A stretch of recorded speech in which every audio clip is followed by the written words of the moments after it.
2024 সালের ডিসেম্বরের শেষের দিকে আমার নীলা আহমেদ জয় নামে ফেসবুকে একজনের সাথে পরিচয় হয়। তার সাথে কথা বলতে বলতে সে বলে যে ভারতে আসো, আমি ব্যাঙ্গালোরে তোমাকে চাকরি দিব।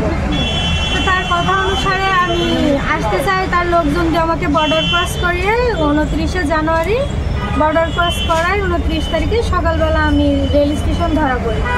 তারপরে আমাকে জেলে দেওয়া হয়। তার কিছুদিন পরেই নীলা আহমেদ জয়কেও ব্যাঙ্গালোর থেকে ধরে নিয়ে জেলে দেয়। এরপর 3 মাসে আমার বেল হয়ে যায়, কিন্তু বেলের টাকা দিতে পারি না।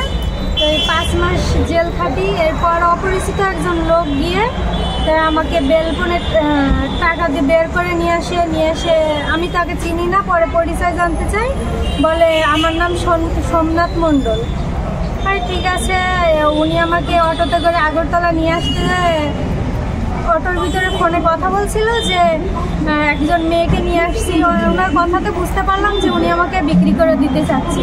তারপরে আমি অটো থেকে নেমে যেতে যাচ্ছিলাম, উনি আমাকে যেতে দেয় না। ওনার মারধর করে আর খারাপ গালি দেয়, এমনকি আমার কাপড় চোপড় পুরো ছিঁড়ে ফেলে দেয়। তারপরে এক পর্যায়ে আমি ওনার কাছ থেকে ছুটে অটো থেকে নেমে যেয়ে বিশাল করে একটা রাস্তাতে দাঁড়াই।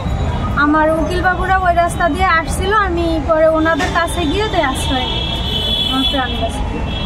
কোথায় থেকে তোমার আনতে? আমাকে আনছিল জেল থেকে আগরতলা নিয়ে আসার জন্য অটোতে আসছিল।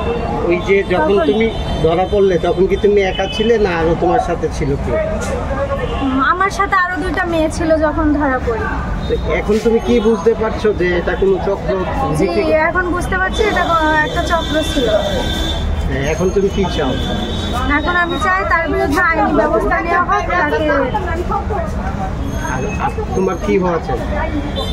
আমি চাই আমাকেও দেশে পাঠানো হোক, আমি দেশে যেতে চাই। তোমার বাসা কোথায়? বাংলাদেশ। কবে এসেছিলে? 29শে জানুয়ারি।